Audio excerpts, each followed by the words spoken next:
Hey everybody, it's Evan with Let's Do This. Today we're doing something pretty exciting. I'm going to show you how to get some St. Louis ribs off of your spare ribs, and then you're going to have some rib tips also. So this is your full cut. These are your spare ribs, and I'm just cutting off this extra globs of fat here. You don't want any hard fat on here, so I go ahead, trim all that off. I ended up leaving on my membrane. I've been doing that recently with my ribs because I make them so tender. The membrane actually kind of holds them apart a little bit. And there's my dog Tucker. He's just always wondering what's going on here when I'm cutting on some meat, and maybe I do give him some snacks off camera a little later.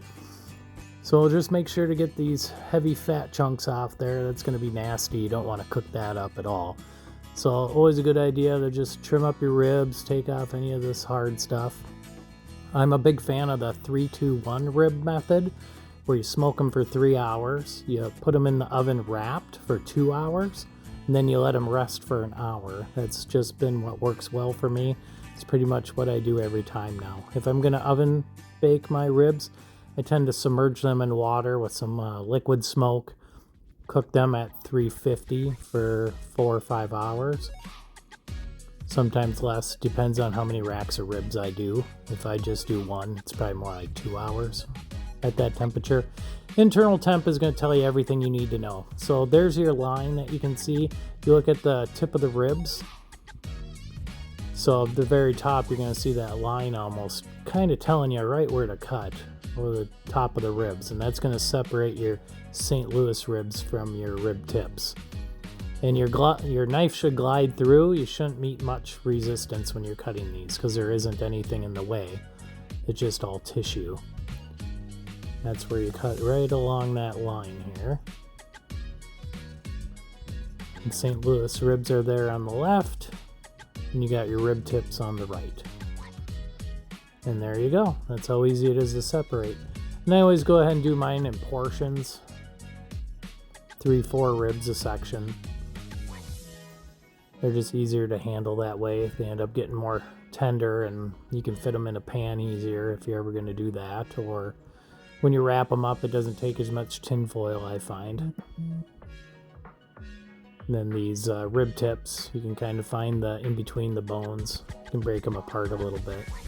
I like the rib tips. My wife doesn't like them so much because there's a lot more, ribs and cartilage in there, which I love to chew around. I think they're more flavorful. And that's why I like getting this whole spare rib set.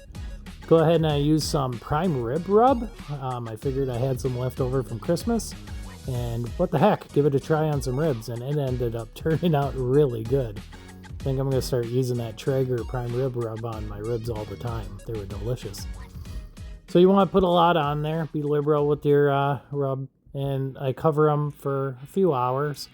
Got my smoker up to 275.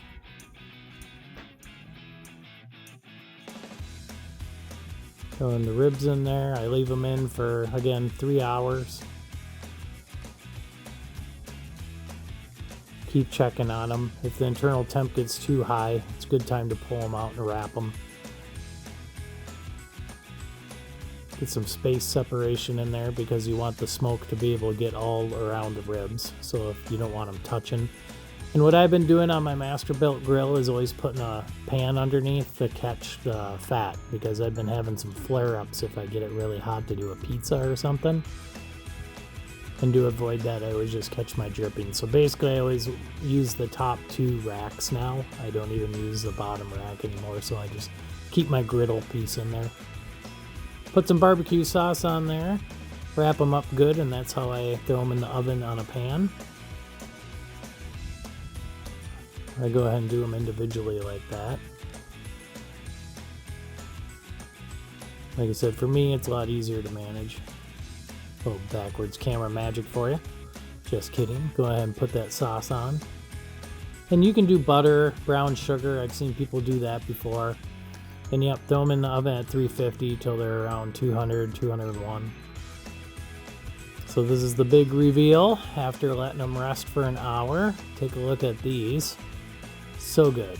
So good. And this is the rib tips. Bone pulls right out of there. And enjoy the rest of the video. Like, subscribe, share. We're over 800 subscribers now. Appreciate you all for that. Talk to you later. Thanks.